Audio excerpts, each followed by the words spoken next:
안녕하세요. 사연에 빠지다의 DJ 민영입니다.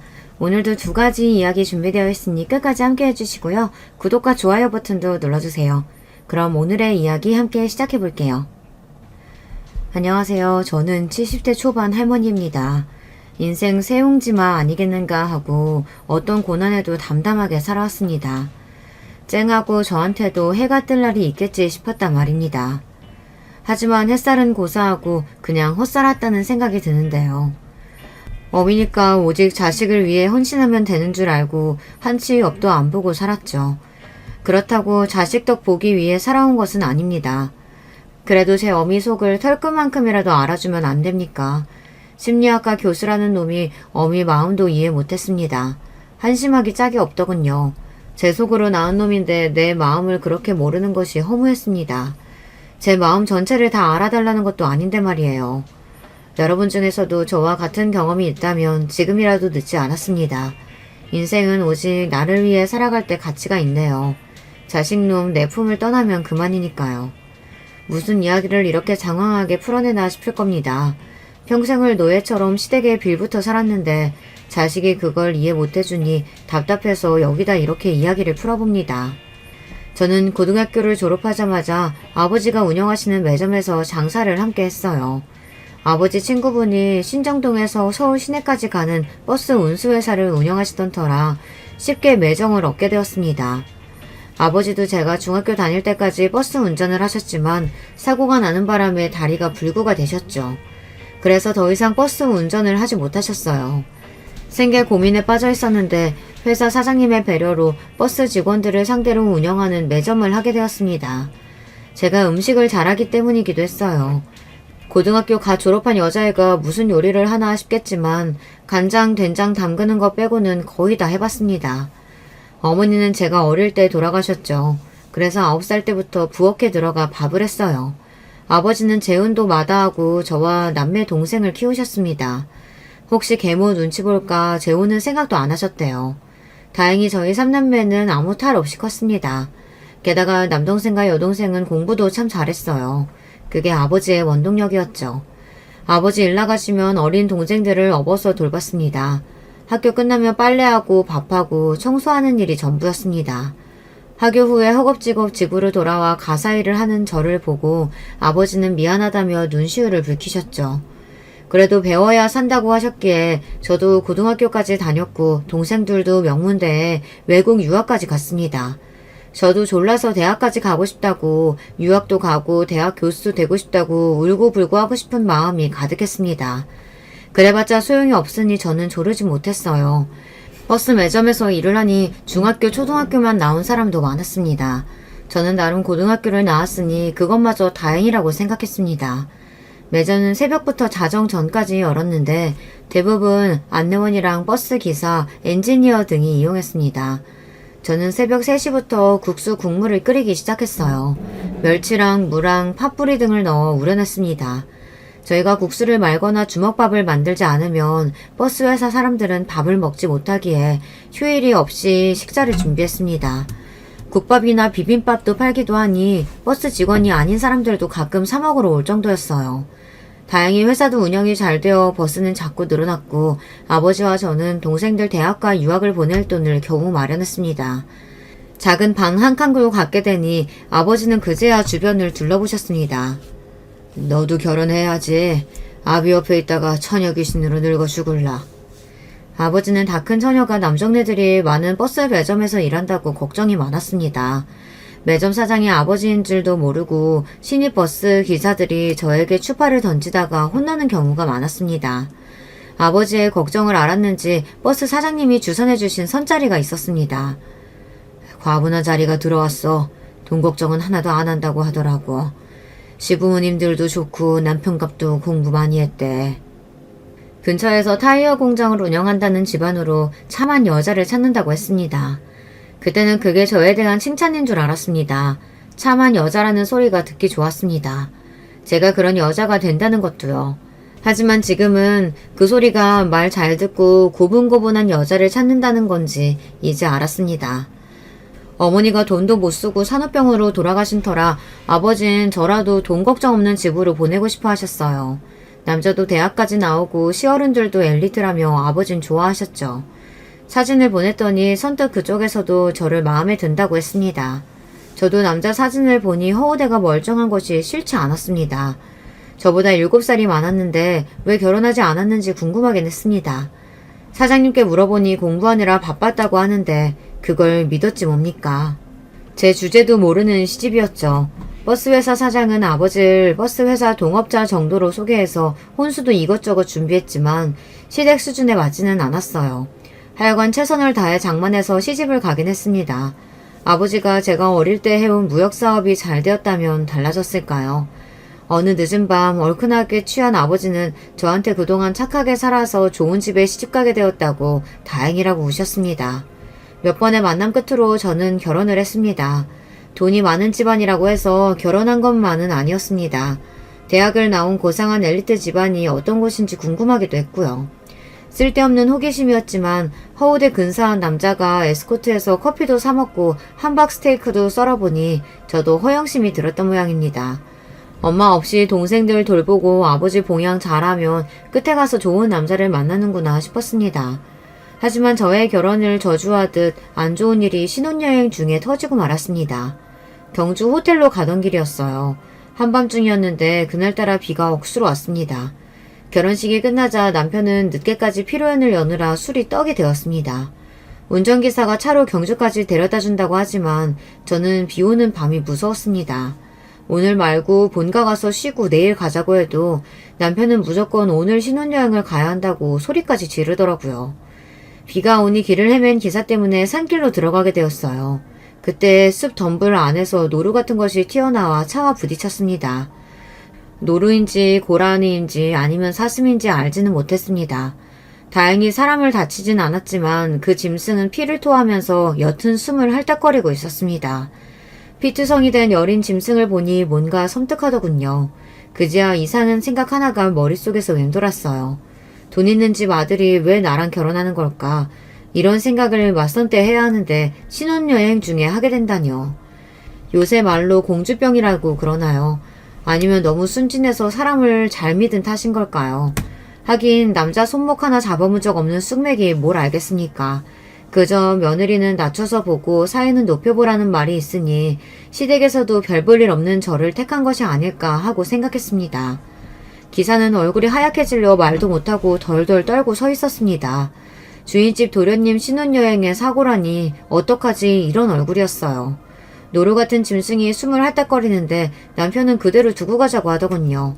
제가 왜 그랬는지 모르겠지만 그래도 생명인데 저는 가지 못하겠다고 하니 남편은 비릿하게 웃더니 재수가 없다며 짐승의 목을 꺾어버렸어요. 지금이면 법에 걸리는 일일까요? 일단은 그 당시에는 넘어갈 수 있었습니다. 저는 뭔가 꺼림칙했죠. 신혼여행도 첫날 밤도 어떻게 보냈는지 모를 정도로 고라니인지 노루인지 그게 남았습니다. 결혼 생활은 1년 만에 끝나버렸습니다. 남편이 집을 나가버린 것이에요. 지금 생각하면 오래 버틴 것만 같습니다. 저는 결혼하고 1년 만에 아들을 낳았습니다. 어느새 남편은 집에 들어오지 않는 날이 많더군요. 시댁 어른들과 함께 살았기에 내색도 못했습니다. 그냥 안 들어오면 들어오지 않는구나 싶었습니다. 내연녀가 있는지는 까맣게 몰랐어요. 결혼 후부터, 아니 결혼 전부터 남편은 오래 동거까지 하던 여자가 있었다고 했습니다. 술집 출신의 여자라 시댁에서 반대했다고 해요. 그 여자를 떼어놓느라 저랑 결혼을 시켰던 모양입니다. 그래도 여자를 잊지 못하고 같이 살고 있다는 것을 아들이 아장아장 걷고 난 후 알아버렸습니다. 그제야 저를 선택한 이유를 알았어요. 이런 사실을 알아도 헤어지지 못할 여자를 찾았던 거 아닐까요? 아무튼 저는 그날 이후 죄인처럼 살았습니다. 잘못은 남편이 했지만 남편을 단속 못한 여자로 치부되어 버렸기 때문입니다.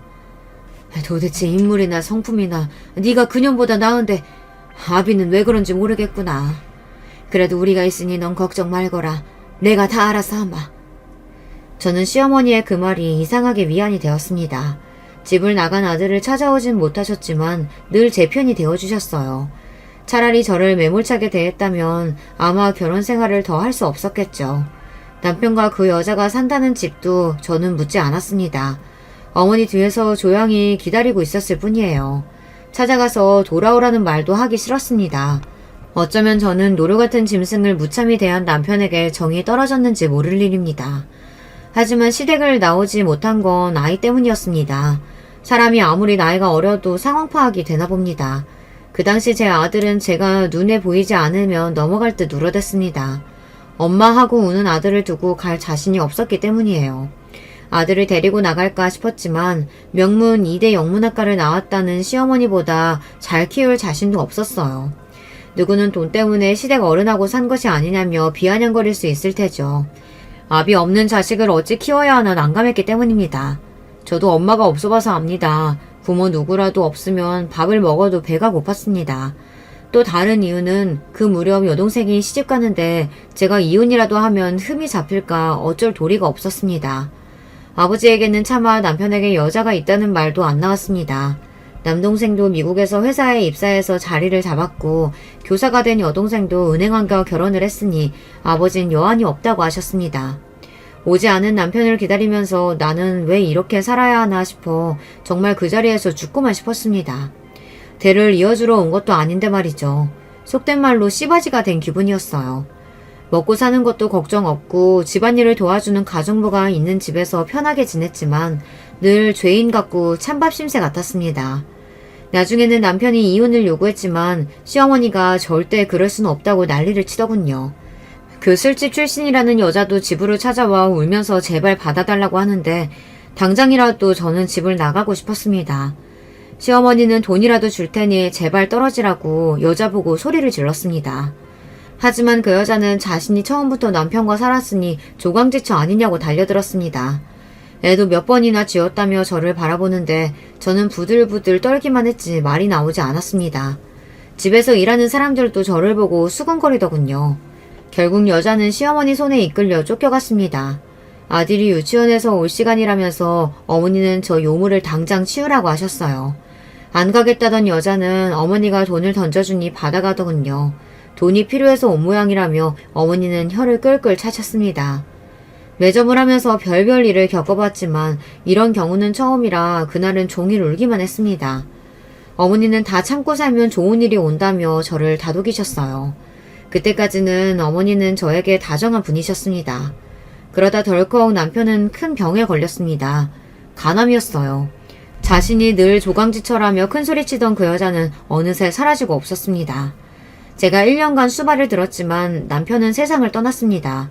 그게 제 나이 30이었습니다. 6년간의 결혼 생활이 대단원의 막을 내렸습니다.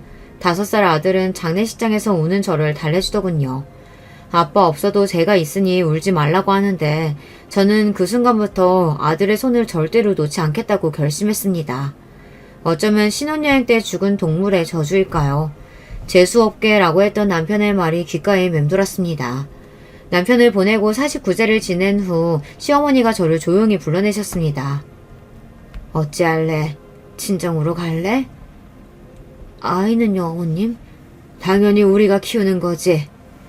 5살 아들 그걸 두고 어떻게 가겠습니까? 그때부터 저는 하루도 안 온 날이 없었습니다. 남편이 죽기 전에는 집으로 돌아오겠지 하는 막연한 기대가 있었던 모양이에요. 저와 연분이 없더라도 자식에게는 아버지가 아니겠어요. 시댁 어른들을 모시고 그 집에서 살자니 이상하게 가슴이 시리면서 밤마다 눈물이 마를 날이 없었습니다. 어느 날 아버지가 집으로 찾아오시며 집을 판돈이라며 통장을 바닥에 내려놓았습니다.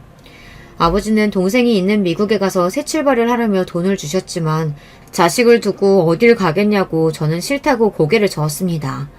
아버지도 재혼도 하지 않으시고 저희를 키우셨는데 아마 제 마음을 아셨는지 손만 꼭 잡고 말없이 앉아 계시더군요. 시어머니는 아들은 놓고 가면 언제든지 나갈 수 있다고 하셨어요.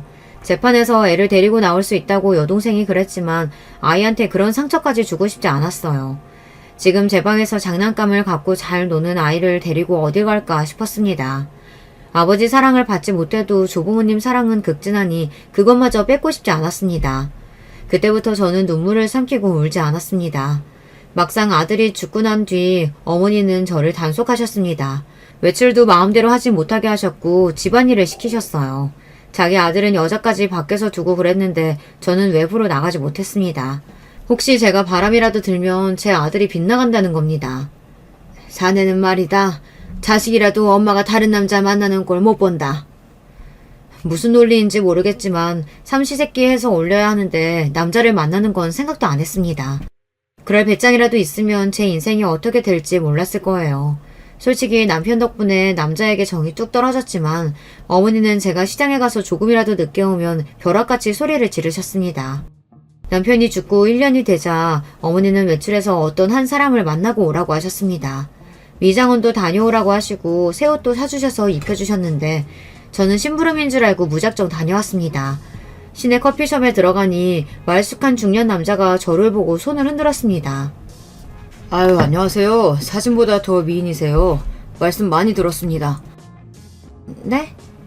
저는 집이 부산이에요. 아이는 없습니다만 연로한 어머님만 계시고 그래서 부산으로 내려가야 하는데 괜찮으시죠? 네? 저도 재혼 고민 많이 했는데 어르신이 참 얌전한 분이라고 하셨어요. 아이는 없다 보니 어머니가 자꾸만 손주가 보고 싶다고. 저는 부산에서 가방 공장을 운영하고 있습니다. 참, 명함이 어딨더라? 알고 보니 저를 시집 보내려는 시어머니의 작전이었습니다. 어떠냐? 그 남자 공장도 있고 사업체도 튼튼해. 예전에 여자가 노름해서 얌전하고 참한 여자를 찾는데 아이도 낳을 수 있고 이제 다 있고 새 출발해. 김 사장은 우리 아들하고 다르다. 여자 관계 깨끗하고 착실해. 미안한 마음도 있고 혹시 네가 갑자기 남자랑 눈이 맞아서 도망이라도 가면 그게 더 위험하다. 우리 손주한테는 엄마가 멀리 공부하러 갔다고 할게. 응?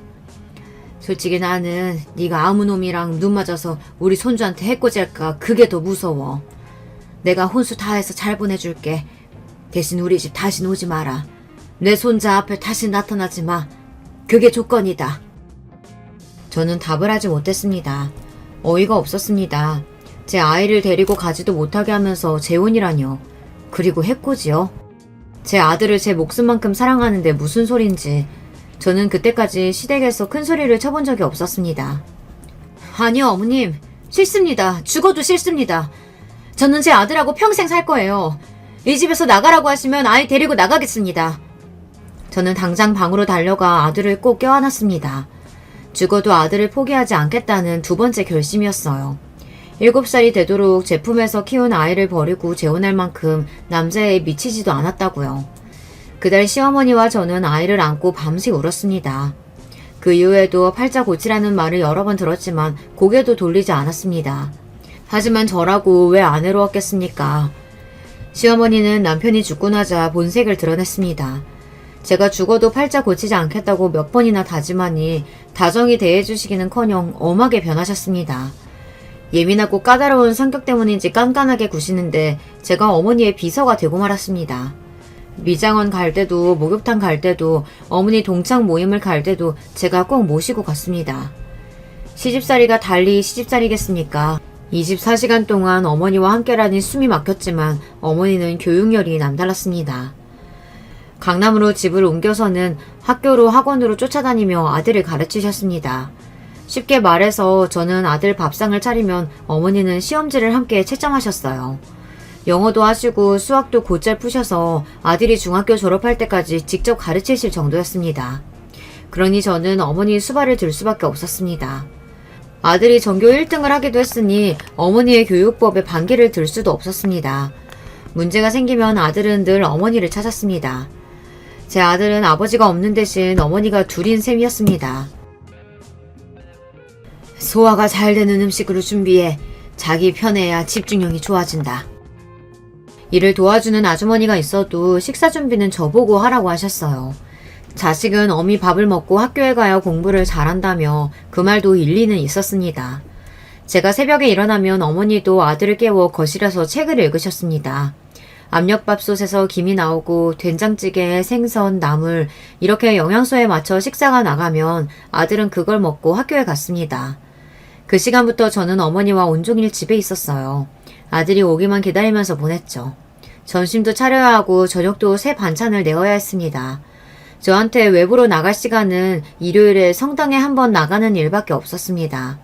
어머니는 재혼 안 한다는 저의 선언 이후 철저하게 다른 남자와 한자리에도 있지 못하게 했습니다. 운전 연수도 여자 기사를 통해 받게 하고 그 이후 어머니를 태우고 저는 기사 노릇까지 했습니다. 새벽 4시면 가족이 모두 다 일어나 제가 해준 밥을 먹고 거실에 모여 책을 읽거나 공부를 했습니다. 말이 쉽지 독서실 같은 분위기였어요. 그렇다고 어머니가 매를 드신 것은 아니었습니다. 어르고 달래고 제 아들의 공부 사기를 높여주시더라고요. 고등학교 때부터는 고액 과외도 시켜주고 방학 때는 어학 연수까지 보내주셨습니다. 재력이 있으니 아들에게 아낌없이 해주셨습니다. 아들은 명문대에 합격도 하고 미국 아이리비그에 유학을 갔습니다. 제 동생들은 돈 걱정에 공부하고 싶은 대로 못했었는데 우리 아들은 마음껏 공부하니 저는 여한이 없었습니다. 마치 제가 공부를 한 것처럼 말이죠. 다들 저보고 아들 잘 키웠다고 부러워했습니다. 여기까지는 백조가 헤엄치는 모습을 호수 위에서 본 것과 같았습니다. 남들이 보기에는 아들이 공부도 잘하고 엇나가지도 않으니 부럽게 보일 수도 있어요. 백조가 호수를 헤엄칠 때 물 밖에서 우아해도 물 안에서 끊임없이 발로 헤엄치는 것처럼 우리 집이 그랬습니다. 시아버지도 여자가 있었습니다. 제 아들 훈육에 혹시 해가 될까 시아버지는 집에 못 들어오게 하셨다고 하더라고요. 사실 그 사실도 아이가 초등학교에 들어간 후 알게 되었습니다. 한국 여자도 아니고 외국 여자와 살림을 차리신 아버님, 저는 진짜 유전이면 어쩌나 전전긍긍했습니다. 그러다 건강에 이상이 생기니 집으로 돌아오셨습니다. 애가 고등학생인데 공부에 방해된다며 요양원으로 가신 아버님은 그래도 외국 여자가 끝까지 돌봐드리긴 했습니다. 그래서 가끔 시어머니가 히스테리를 부릴 때가 있었습니다. 밥에 냄새가 난다, 다시 해라, 속옷이 안 깨끗하다, 삶아서 빨아라, 새벽이든 오밤중이든 시키면 저는 다 했습니다. 남자들의 바람기가 있는 집안이니 더 아들 단속 단단히 해야 돼. 나도 하다가 실패했지만. 게다가 아들 단속까지 하라는데 단속은 어떻게 해야 하는지 모르겠지만 저는 무조건 아들을 사랑만 했습니다. 불면 꺼질라 진짜 지극정성으로 키웠습니다. 새벽밥을 아들 대학 들어갈 때까지 한 것도 모자라 미국으로 건너가서도 집도 치워주고 밥도 했습니다. 그게 엄마의 노릇이라고 믿었으니까요. 예전에 고3 때에는 날밤도 같이 새면서 아들 곁을 시어머니와 제가 지켰습니다. 졸리기도 하고 굳이 애 공부하는데 방해도 되니 어머니께 먼저 주무시라고 해도 막무가내였습니다.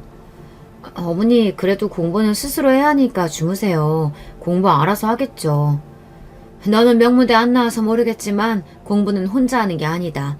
집안 전체가 하는 거지.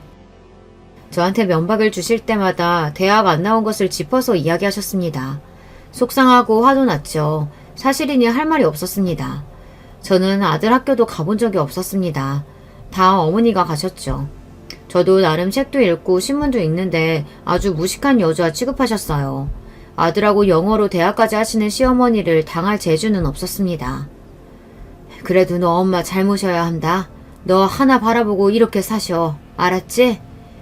이렇게 저를 챙겨주시긴 했지만 어린 아들이라도 집안의 서열을 짐작은 하고 있겠죠. 그래도 시어머니의 학벌 공격에도 참고 버틴 것은 저만 바라보는 아들 때문이었습니다. 초등학교 때는 제가 밖에서 늦게만 들어와도 아들은 저를 버리고 어디 가는 줄 알고 난리가 났습니다.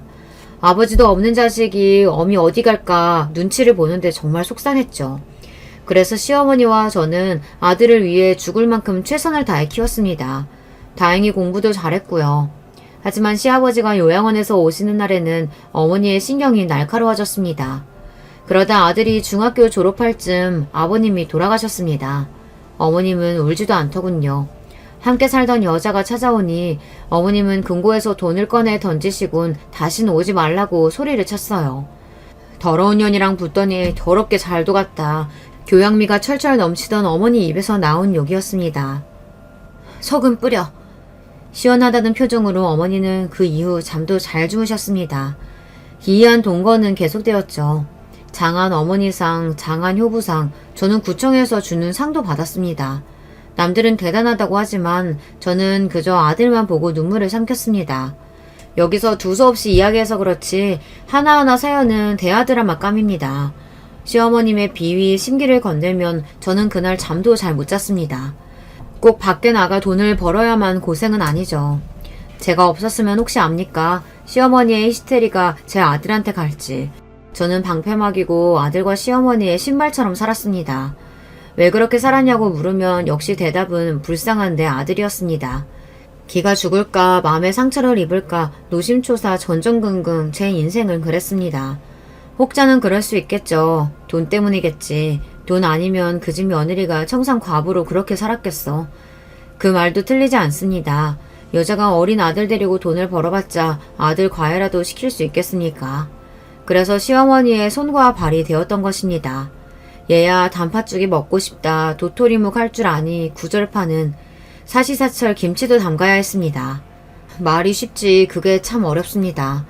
한 번은 노예 12년이란 영화를 어머님이랑 본 적이 있는데 저도 그 흑인들과 별반 다르게 없다고 여겼습니다. 미국에서 흑인을 노예로 부린 영화를 보던 어머니는 아카데미 상을 받았다고 하더니 나쁘지 않네. 그런데 자막이 형편없다는 이런 식으로 말씀하셨습니다. 자막도 없이 영어 그대로 들으시는 시어머니를 저는 바라보았습니다. 하지만 저랑 다를 게 없으셨어요. 남편은 다른 여자에게 뺏겨 남은 것은 손자 하나뿐 아니겠습니까? 잘난 집안의 시어머니는 아버님은 바람을 피워대고 아들과 술집 여자는 결혼한다고 했을 때 목을 매진다고 대들보에 올라가셨다고 합니다. 다행히 제 아들은 여자 문제는 하나도 없었습니다. 게다가 착실하게 공부해서 한국에서 드디어 그 어렵다는 전임 교수가 되고 모교에 첫 수업을 했을 때 시어머니는 오래 묵혀두었던 와인을 꺼내셨습니다. 몇 년 안 지나 며느리감을 데려왔습니다. 고등학교 영어 교사라면서 인사를 왔어요.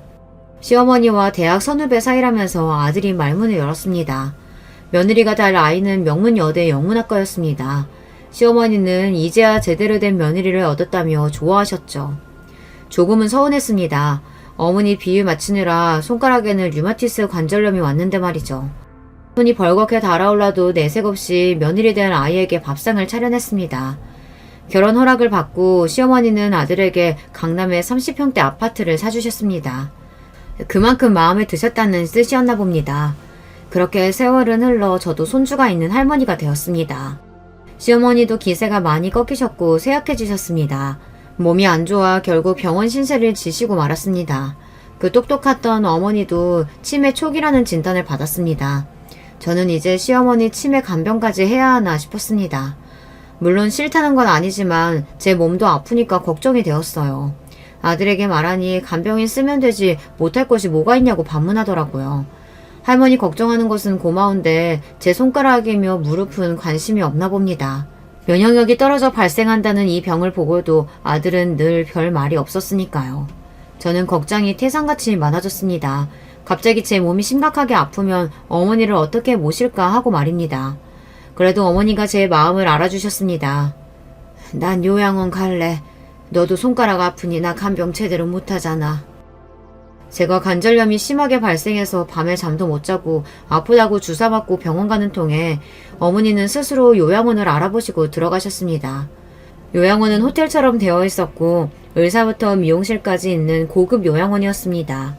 각자 프라이버시를 존중하듯 방이 있었고 화장실에 샤워실까지 갖춘 곳이었습니다. 하지만 저는 알고 있었습니다. 이렇게 좋은 시설이 있어도 예민하고 깐깐한 어머니는 집으로 돌아오실 걸 말입니다. 어머니 고맙습니다. 저 쉬라고 그러신 거죠? 얼른 나오면 어머님 집으로 오세요. 저는 예민하고 깐깐하지만 어머니가 저를 위해 요양원에 가신 걸 정말 감사했습니다. 사람을 들어온 자리는 몰라도 나간 자리는 안다고 평생 저랑 살다가 갑자기 안 계시니 허전했습니다.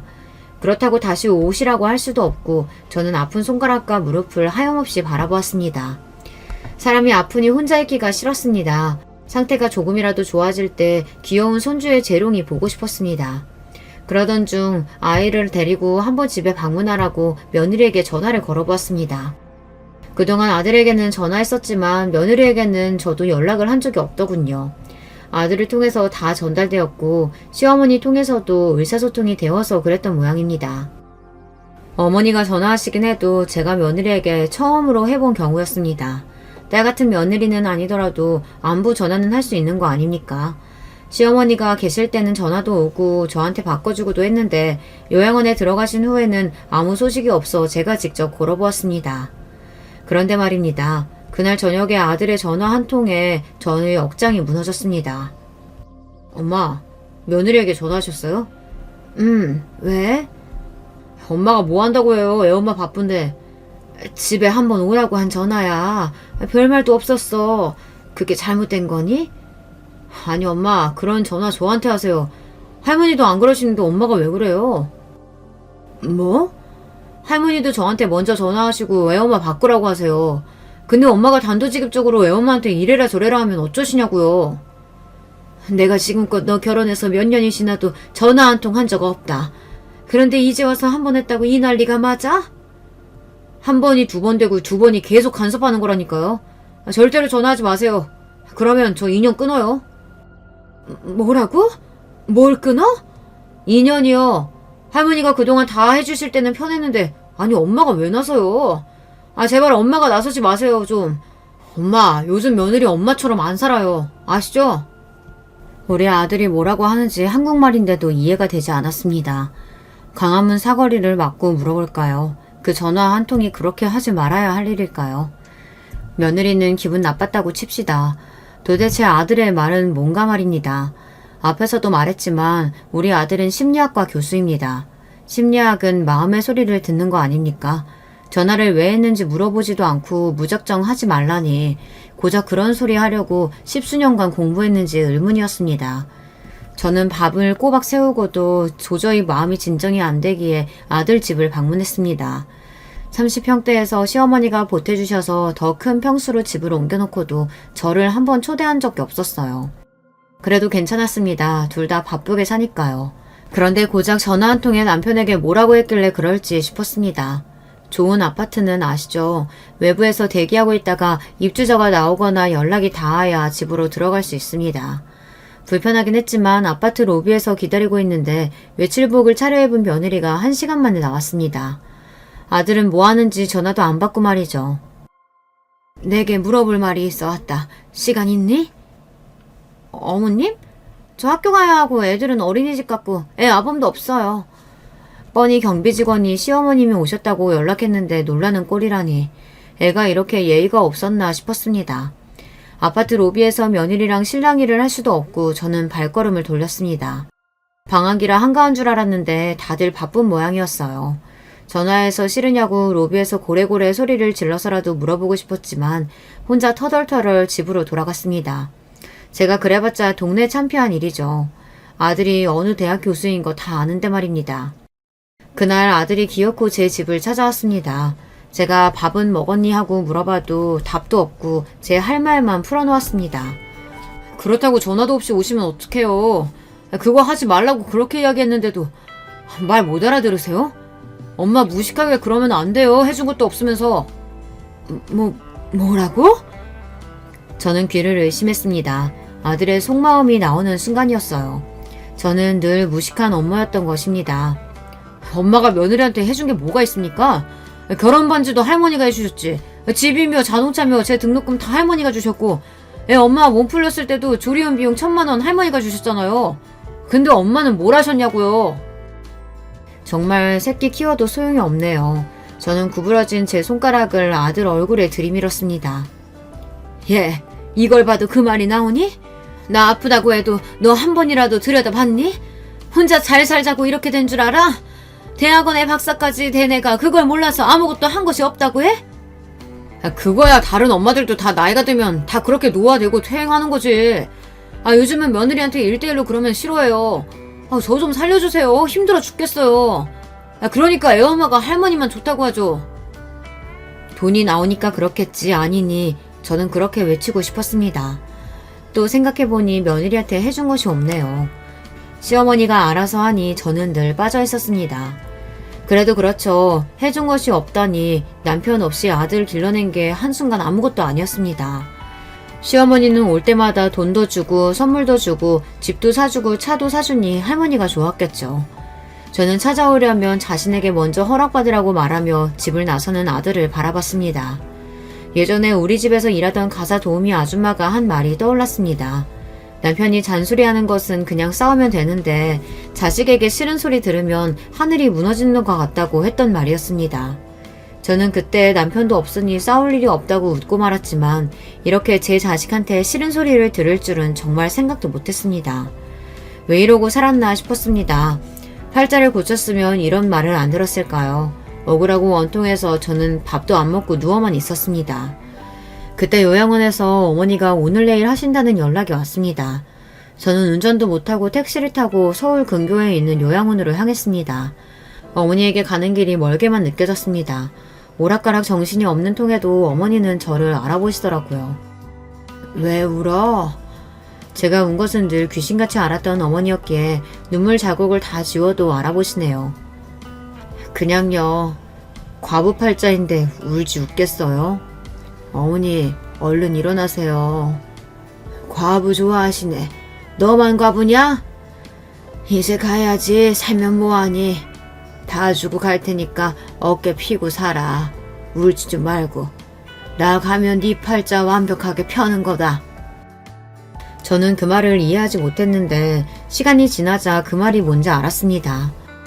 어머님의 그동안 비자금과 부동산 전부 모두 제 몫이 되었습니다. 변호사 사무실에서 아들이 말 못하고 입만 벌리고 있었어요. 할머니가 눈에 넣어도 안 아픈 손주 앞으로 모두 준다고 믿었던 모양입니다. 물론 저도 그런 줄 알았죠. 시어머니는 제가 재혼도 안 하고 옆에서 버텨준 것이 고마우셨을까요? 아들이 미국에서 졸업할 때 저랑 어머니가 미국 여행을 간 적이 있습니다. 그때 너 아니면 나 혼자 이렇게 못했다고 이야기하셨는데 그게 이 뜻인가 싶었습니다. 손주분에게 남긴 장부입니다. 변호사가 꺼낸 장부는 대단했습니다. 제 아들 몫으로 들어간 비용이 다 적혀 있었어요. 어릴 때 태권도장 간 거부터 보스턴 유학 비용, 며느리에게 준 용돈까지 말입니다. 시어머니가 바람 피운 날부터 경제권이 어머니에게 하나둘 넘어가고 아버님이 뇌졸중으로 쓰러지신 후에는 다 시어머니가 관리하셨는데 이렇게 꼼꼼하실 줄 몰랐어요. 지금까지 드린 돈이 유산이라고 하십니다. 저한테는 한 푼도 없다고요? 아들네의 표정이 뒤통수를 맞은 얼굴이었습니다. 할머니가 저에게 줄 유산이라고 생각했던 모양입니다. 저는 그동안 오래 살았던 청담동 아파트를 처분하고 강북으로 이사를 했습니다. 30억이 되는 아파트랑 예금 30억 정도를 어머니가 주신다니 저는 예상도 못했습니다. 그날부터 며느리가 전화가 오더군요. 저는 받지 않았습니다. 뜨거운 맛을 보여주고 싶었어요. 돈 없다고 나 무시하던 며느리에게 통쾌한 복수를 할 기회가 오다니 그동안 시어머니께 죽도록 봉사한 것이 아깝지 않더라고요. 게다가 어머니 장례식에서 인연을 만나기도 했습니다. 인연이라고 하기엔 애매한 구석이 있긴 했지만 저에게는 잘된 일이니 인연이라고 하고 싶었어요. 그때 장례식장에서 못 보던 얼굴을 발견했습니다. 누군가 물어보니 남편과 정을 통했던 술집 여자의 남동생이라고 했습니다. 지금까지 어머니가 해마다 돈을 주셔서 누나 병원비에 보태 썼다며 감사하다고 인사를 했습니다. 아파요, 그 여자? 네, 오랫동안 아팠습니다. 여기 어르신이 돈 주셔서 병원비도 내고 저 학교도 다녔어요. 진짜 감사합니다. 사모님께는 면목이 없습니다. 그래도 많이 아파요. 죗값이가 보니다. 무슨 말을 그렇게 해요. 아픈 게 죄면 저는 무슨 죄인데요. 저는 붕대 감은 손가락을 보여주었습니다. 그 여자 딱 한 번 봤는데 솔직히 얼굴도 기억이 안 났습니다. 그때 돈 달라고 울고불고 매달린 것이 제 동생들 때문일까 싶기도 했습니다. 사모님, 저 한의원합니다. 한번 오세요. 보시고 싶습니다. 관절염은 꾸준하게 관리해야 되거든요. 누나가 저 때문에 술집에 나가고 사장님 만난 거 전 몰랐습니다. 부끄럽습니다. 죽일 놈이죠, 제가. 괜히 없는 살림에 공부한다고 하도 난리를 쳐서 요새 누나가 죽을 날 받아놓고 이야기해야 돼요. 제가 사죄드릴게요. 꼭 한번 오세요. 그렇게 장례식장에서 남편 내연녀의 남동생을 만났습니다. 누나랑 달리 인상이 선하게 생겼다는 생각이 들 정도였어요. 저는 아버지라도 있어 매점에 나갔는데 그 여자는 그런 선택을 했구나 싶었습니다. 혼자 사는 게 소원이라고 할 정도로 자유로워지고 싶었습니다. 저는 시어머니가 막상 가시니 그렇게 편할 줄 알았지만 이상하게 허전하더라고요. 여러분들은 어떨지 모르겠지만 저는 그 남동생의 한의원에 방문했습니다. 다른 병원도 다 가봤지만 알고 보니 그 남동생의 병원이 관절염 관리로 유명했습니다. 게다가 그 남동생은 남 같지 않았습니다. 미국에 있는 남동생 같다는 생각이 들 정도로 푸근했습니다. 이런저런 이야기를 할 정도로 내연녀의 남동생과 친해졌습니다. 그렇다고 남녀간의 감정이 있는 건 아니고요. 남동생은 독거노인을 위해 센터를 짓고 싶다는데 제 어머니가 남기신 돈이 생각났습니다. 남겨봤자 아들 며느리 수중에 들어갈 것이 뻔하니 저는 결단을 내려야겠다고 생각했습니다. 왜 이러세요, 사모님? 저 그 돈 못 받습니다. 사람이 염치가 있죠. 봉사하는 건데 무슨 염치요. 저는 그때 일이 잘 기억도 안 나요. 그래도 인두겁 쓰고 남의 남자 뺏는 건 안 되는 일이에요. 불쌍한 여자 이용하는 게 더 나빠요. 남의 남자라 예전에 죽은 남편이 제 남자가 맞았나요? 하긴 누군가 제 편이 되어주니 기분이 좋아졌습니다. 시어머니도 여자만 욕했는데 남편이 더 나쁘면 나빴죠. 왜 여자만 욕하는지 모르겠어요. 둘 다 나쁜 것이 맞습니다. 저는 이렇게 말을 받아쳤습니다. 내연녀의 남동생은 고맙게도 진료 끝나고 병원에서 천천히 물리치료 받으라고 합니다. 그러곤 차로 저를 집까지 데려다 줍니다. 감사하게도 말이에요. 진료비도 안 받겠다는 걸 제가 거부했더니 이렇게 모시고 가네요. 덕분에 병원도 수월하게 다니게 되었는데 하필 차에서 내릴 때 아들이 보았지 뭡니까. 할머니의 비자금이 엄마 손으로 들어갔으니 자주 찾아오더라고요. 제가 허튼 곳에 쓸까봐 노심초사한 모양입니다. 엄마, 요새 남자 만나? 그 장례식장 남자지? 그 남자 맞지? 하긴 장례식장에서 저는 그 한의사 내연녀의 남동생과 많은 이야기를 나누긴 했습니다. 저보다 5살이 어리긴 한데 아직 결혼 전이라는 말도 들었습니다. 중요한 건 그 한의사가 텔레비전에 나왔다는 겁니다. 독거노인을 위한 한의원 센터를 짓는다면서 말입니다. 그래서 안다고 하면서 아들이 저랑 무슨 사이인지 물어보고 난리가 났습니다. 그런데 그 꼴이 너무 보기 싫었습니다. 그 한의사 뭐야? 엄마랑 뭐 했어? 치료받았지 뭐하니? 엄마, 돈 냄새는 사기꾼이 진짜 잘 맡아. 그 남자 수상해. 우리 사귄다. 어쩔래? 네? 저는 이상한 거짓말을 하고 말았습니다. 아들이 펄펄 뛰는 것도 얄미웠고 돈 때문에 나를 무시했던 것도 혼내주고 싶었습니다. 그런 거짓말이 얼마나 효과가 있을지 모르겠지만 말이에요. 엄마 미쳤어요? 지금 와서 남자를 사귄다니? 못 사귈 것이 뭐 있어. 팔자도 고칠 거야. 안 돼요. 안 되긴 뭐가 안 돼. 할머니 비자금으로 센터 지을 거야. 그리고 나도 거기서 살 거고. 아들도 보려고 하진 않았지만 네 놈이 정말 그럴 줄 몰랐다. 전화 한 통에 인연을 끊어? 그래 끊어. 그때가 언젠데. 애 엄마도 반성하고 있어. 무식한 나랑 이야기가 되겠니? 이제 집에 가. 그 사람 온다고 했다. 너도 필요 없으니 나 이제 팔자 좀 피자. 너 같은 놈 때문에 좋은 자리 다 놓쳤어. 저는 아들을 매무차게 내쫓아버렸습니다. 아들의 표정은 경악 그 자체였습니다. 만약 어머니 비자금이 저한테 오지 않았다면 이놈이 이랬을까요? 며칠 후에는 며느리가 울면서 잘못했다고 하더라고요. 저는 우는 며느리를 밀쳐내고 집 밖으로 나왔습니다. 잘난 척 할 때는 언제고 이제와 뭘 잘못했다고 저러는 걸까요? 남편의 내연녀가 죽었다는 연락이 왔습니다. 물론 가지는 않았죠. 아프다고 해도 보지도 않았습니다. 솔직히 자기가 먼저라며 먼저니까 조강지처라고 저한테 눈을 동그랗게 뜨지만 않았어도 한번 가봤을지 모르겠지만 별로 내키지 않았습니다. 저는 한의원으로 찾아갔습니다. 아들 때문에 골치가 아파서 거짓말을 좀 했다고 말했습니다. 그 남동생은 껄껄하고 웃더라고요. 이미 전화가 왔어요. 사귀는 사이냐고. 제가 맞다고 했는데요. 네? 걔 공부도 많이 한 애가 왜 그럴까? 죄송해요. 그 정도 거짓말 할 수 있습니다. 제가 사모님한테 갚아드리는 겁니다. 관절염 다 낫게 해드릴게요. 그러니까 아들 버릇 고치려면 거짓말도 하세요. 어떻게 키운 아들인데. 그렇죠? 저는 그 말에 눈물이 흐르는 것을 간신히 참았습니다. 제가 아무리 손가락이 아프다고 해도 심드렁했던 아들의 얼굴이 아른거립니다. 솔직히 그 내연녀 동생한테 위로받을 줄은 정말 몰랐습니다만 아무튼 말이 통하는 친구를 만난 것 같아 기분은 좋았습니다. 저소득층 독거노인들이 거주하는 센터는 어머님 비자금으로도 어림이 없었습니다. 그래서 바자회를 열겠다고 하는 남동생 말에 저는 오랜만에 국수를 삶아볼까 싶었습니다. 예전에 실력을 발휘해야겠다면서요.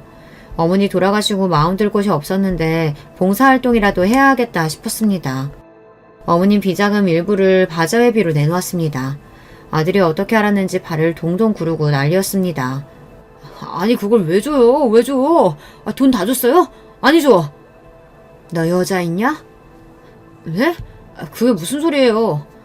그거 아니면 왜 돈 타령이야? 월급 나오겠다, 집 있겠다. 너 정도면 다 갖춘 거 아니야? 너 여자 있으면 이거 다 쓰고 죽을 거야. 너 절대 여자 안 돼. 유전이라도 안 돼. 알았어? 내가 살아있을 때 여자 문제 발생해봐. 너 죽고 나 주는 거다. 알겠어? 없어요. 애엄마 듣겠네. 할아버지랑 아버지 다 그런 거 몰라요, 애엄마. 그냥 돈이 막 나가니까 아깝잖아요. 돈이고 뭐고 너 하는 거 봐서 줄 거야. 잘하던지. 어릴 때도 때를 안 쓰던 것이 돈 없어질까 전전긍긍할까요. 아무튼 시어머니의 권력이 저한테 넘어온 것은 맞나 봐요. 아들과 며느리가 문지방이 닳듯 매일 찾아옵니다. 내연녀 남동생하고 사귀는 걸로 하니 결혼이라도 할까 노심초사 아들의 애간장을 녹이고 있습니다. 그래도 섭섭한 마음은 쉽게 가시질 않네요. 그래서 오랫동안 애를 먹일까 계획 중입니다. 매일 손주 데리고 찾아오니 그것도 좋더라고요. 그래서 바자의 날 며느리와 아들을 앞세워 국수를 말았습니다. 아들은 처음 해본다며 손을 다 덜덜 떨고 앉아 있었습니다. 제가 왕자 하나 키운 것이 맞는구나 싶었어요. 처음에는 싫다고 투덜거리다가 방송 카메라가 오니 국수 파는 모습에 저는 한숨이 절로 나왔습니다. 사모님, 결혼 발표라도 할까요? 미쳤어요? 저는 싱글이 좋아요. 네네. 사모님 이렇게 기분 좋게 사셔야 루마티스즘 다 퍼지지 않습니다. 평생 관리할 테니 걱정하지 마세요. 평생이요?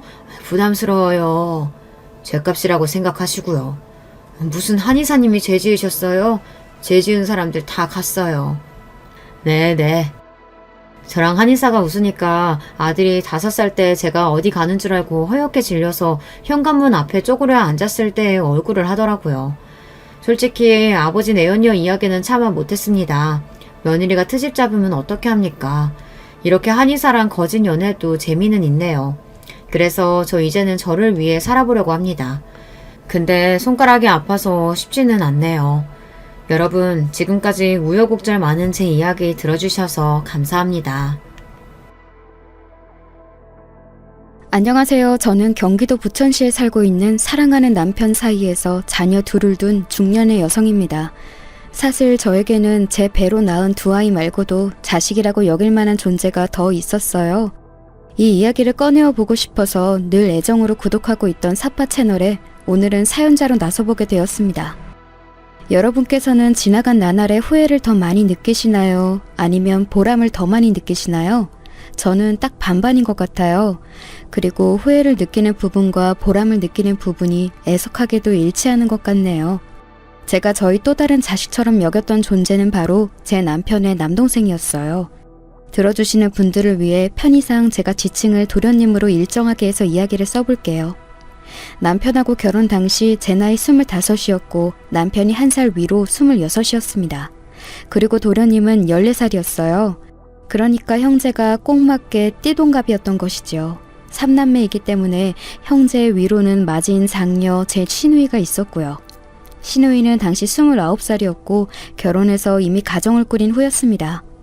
그러니까 도련님만 나중에 태어난 늦둥이였던 것이죠. 뒤늦게 막내가 생길 거라고는 시부모님께서는 상상도 못하였다고 하시더라고요. 특히 시어머니께서는 당시에 생각이 많으셨던 모양이었죠. 그때 우리 막둥이가 생긴 것을 알고는 네 시아비랑 나랑 둘 다 아주 나자빠졌지.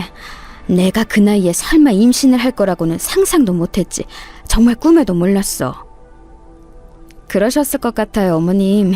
요즘도 40대 출산이라고 하면 주변에서 힘들겠다, 어렵겠다 이렇게 보는데 당시에 얼마나 놀라셨겠어요. 그래도 귀엽고 의젓하기까지 한 막내 아들을 보셔서 행복하셨죠? 아유, 말도 마라. 당시에는 진짜 목숨 걸고 낳는다고 다들 난리도 아니었어. 나는 남사스럽기도 해서 어디 떠벌린 적도 없었는데 어떻게 다들 알고서는 참견 하나씩을 끼었던지. 그런데 결국에 건강한 아이 낳고 나도 건강에 아무 문제 없었고 이러니까 다들 장군 나왔다, 하늘이 준 선물이다 이러면서 야단법석을 떨더라고. 우리 막둥이 갓난아기 쪽에도 울고 보채는 법 없었고 자기 누나하고 형을 마치 부모처럼 따르면서 어찌나 말을 잘 들었는지 몰라. 그러니 하늘에서 작정하고 점지해준 아이가 아니었을 리 없어. 아직 어린 우리 막둥이에게 나나 네 시합이나 많이 해줄 게 없는 것 같아서 마음이 쓰린데. 네가 앞으로 우리 막둥이의 형수일 뿐만 아니라 때로는 정말 친누이처럼 그렇게 잘 봐줄 수 있겠니? 내가 네 참한 성정 하나만 보고 염치 없는 부탁을 하고 싶구나. 그럼요, 어머님. 저는 오빠하고 처음 만나서 연애 시작했을 때부터 도련님이 너무 눈에 밟혀서 꼭 잘해줘야겠다, 잘 챙겨줘야겠다 이렇게 마음을 먹었던 사람이에요. 그러니 염려 붙들어 매세요. 제가 시어머니께 드렸던 말씀은 결국 빈말이 아니었습니다. 저는 남편을 제 나이 20살에 처음 만났는데요. 그때 도련님이 고작 9살이었어요. 그 나이 어린 아이들은 남자가 여자보다 발육이 느린 거 아시죠? 도련님이 얼마나 작고 귀여워 보였는지 몰라요. 남편하고는 어쩌다 보니 중간에 겹치는 지인이 한 명 있어서 우연히 알게 되었다가 서로에게 호감을 느껴서 사귀게 된 것이었는데요. 치기 어린 20살짜리가 진지하면 얼마나 진지한 연애 감정을 가졌겠나요? 반쯤은 호기였던 것 같아요. 그런데 제가 남편에게 그런 어린 남동생이 있다는 걸 알게 된 이후로 굉장히 호감도가 올라갔었던 거예요. 뭔가 신기하기도 하고 제가 워낙 어린 동생들을 돌보아주는 것에는 이골이 날 만큼 달인이었던지라 익숙함도 느껴져서 아무튼 저는 어린 도련님의 존재 때문에 남편하고 연애하는 게 더 재미있었던 듯 싶어요. 그런 저를 남편도 신기해했었죠. 나는 솔직히 동생하고 나이 차이가 너무 나다 보니까 내가 어렸을 때는 동생을 하나부터 열까지 다 챙겨주면서 돌보았지만 금세 나도 학업에 열중하는 시기를 보내게 되면서 그 이후로는 계속 거리감이 좀 생기게 되었거든. 그런데 네가 내 동생을 너무 귀여워해주니까 내가 다 고마운 마음이 들고 나도 내 동생하고 요즘 다시 가까워지는 기분이야. 남자들끼리라서 조금 서먹함이 있었을 수도 있지. 근데 오빠, 나는 워낙 예전에 나보다 어린 사촌 동생들을 돌보는 생활을 오래 했기 때문에 어린 동생이 익숙하고 좋아. 그래서 남편은 갈수록 저를 엄청 좋아해 주었어요. 저라는 존재 덕분에 자기가 자기 가족하고 더 친밀하고 가까워지는 기분이 든다면서 말이죠. 그러나 안타깝게도 저와 남편은 도중에 이별을 겪고 말았습니다. 2가지 문제가 있었는데요. 첫 번째는 밝고 씩씩한 성격을 포방했던 것과는 달리 저는 내면의 우울함과 자격지심을 크게 달고 있었다는 점이었어요. 결코 평탄하지만은 않은 유년 시절을 보냈던 영향 같아요. 이런 부분이 연애 초반과는 다르게 교제 기간이 길어질수록 드러나게 되었고 남편은 이런 저의 면모를 보면서 생각하는 방식이 꼬여 있다며 감당하기 어려워했어요. 2번째는 그런 문제를 겪고 있는 와중에 남편이 군입대를 하게 되었던 것이었죠. 남편이 입대한 지 1년여가 지났을 때 휴가를 나왔는데 이때 저하고 대판 싸우게 되면서 이별을 맞이했습니다. 욱해서 크게 싸웠고 봉합이 어렵다 여겨서 헤어지게 되었지만 솔직히 아쉬웠어요. 저는 남편하고 사귀는 동안 비단 남편하고만 새로운 인간관계를 맺었던 게 아니라 그 가족들과도 안면을 트면서 종종 같이 식사를 하기도 했었거든요. 가족의 정 끈끈함에 제가 좀 목말라 하는 사람이었기 때문에 이 부분이 아쉬웠습니다. 남편하고 헤어지면서 이제 이런 관계도 끝이 난 거였으니까요. 나중에 듣기로는 남편은 또 남편대로 저랑 헤어지고 나서 이렇게 가정적인 여자는 또 없을 텐데 라는 생각이 들어서 곱씹을수록 아쉬웠다네요. 저희는 각자의 일상을 살아가다가 2년 반이 흐르고 나서야 다시 만나게 되었어요. 그리고 다시 사귀기로 했을 때 다짐했던 것이죠. 헤어졌다가 다시 만나기로 했으면 이제는 헤어지지 말고 끝까지 가자고 말이에요. 그때부터 저는 남편의 가족을 아예 은연중에서 저희 가족으로 여기기 시작했던 것 같아요. 저와 남편이 헤어져서 각자 살아가고 있던 사이에 시누이는 이미 결혼을 해버린 뒤였지만 도련님은 여전히도 한참 어린 동생이었습니다. 그런데 그간 달라진 점이 있었다면 도련님이 사춘기에 슬슬 접어들면서 약간의 방황을 시작하고 있었다는 점이에요. 원래 제가 아는 도련님은 또래에 비해서도 유독 온순하고 어른들을 잘 따르고 어떤 친구하고도 싸우지 않는 성격이었거든요. 시어머니의 말씀에서 비춰보듯 정말 하느님 점지해준 아이처럼 말썽 한번 크게 안 피우는 효자였습니다. 하지만 질 나쁜 친구들을 주변에 두게 되면서 영향을 좀 받은 모양이었어요. 이해는 가더라고요. 왜냐하면 그 나이의 청소년에게는 학교가 세상의 전부이니까요. 원래 험한 말이라고는 전혀 할 줄 몰랐던 도련님이었는데 참 달라져 있었더라고요. 저하고 남편하고 결혼 이야기를 처음 시작했을 때였는데 그걸 아신 시아버지께서 신이 나셨는지 이미 저희 2사람이 결혼하는 것으로 확정을 지으시고는 도련님에게 이런 당부를 하셨었지요. 이제 영선이가 우리 집안에 한 식구로 들어오겠다고 약속을 하였으니 우리 막둥이한테도 형수님이 정식으로 생기게 되었구나. 막둥아, 이제부터는 영선이 누나 하지 말고 제대로 격식 갖춰서 형수님이라고 부르는 거다. 알았지? 나도 앞으로는 영선이 하지 말고 며느라가야 이렇게 부르도록 해야겠다. 뭐라고요? 아빠, 저는 싫어요. 왜 형수님이라 불러야 돼요? 닭살이 돋다 못해서 토할 것 같다고요. 저는 그냥 누나라고 부를 거예요. 이 녀석아, 그게 네가 싫다고 해서 그걸로 그만이 문제인 줄 알아? 엄연히 정해진 게 있는 거야. 정해진 거 안 따르면 무슨 큰 문제라도 생겨요? 누나가 저한테 도련님이라고 부르는 상상만 해도 속이 울렁거리는데요? 아, 둘이 괜히 결혼한다고 말을 해서 저한테 피해를 입히는 것 같으니까 둘이 결혼 안 했으면 좋겠어요. 우리 막둥이가 어쩌다가 이런 걸로 말대꾸나 찍찍 내배는 아들이 되었는지. 아이고, 두야, 내가 골이 다 깨지려고 한다. 골이 깨질 것 같으면 그냥 깨지세요. 아빠랑 엄마는 왜 걸핏하면 아프다고 우는 소리를 하면서 그걸로 제 마음을 약하게 만들려고 하세요? 저는 근데 그런 거에 마음 안 약해져요. 오히려 나이 드실 대로 들어서 저를 낳으신 아빠 엄마의 안일함이 잘못으로 느껴질 뿐이에요. 뭐야? 안일함? 잘못? 막둥이 이 녀석이 날이 갈수록 왜 자꾸 엇나가려고 들어? 세상 천지에 이런 효자도 없을 것 같더니 왜 갑자기 이렇게 돼서 네 부모 가슴에 대못을 박느냐 이 말이야. 시아버지께서 기어이 뒷목까지 잡으시며 기함하실 때 저도 그 광경을 보며 경악하고 있었습니다. 제가 귀여워했던 그 도련님의 모습은 어느새 찾아보기 힘들었고 사춘기 반항심만 잔뜩 키운 상대하기 어려운 중학생의 면모만 남아있었으니까요. 알고 보니까 역시나 도련님이 중학교에 올라가서 새로 사귄 친구들이 아주 이상한 놈들이었더라고요. 친구 따라 강남 가는 격이었죠.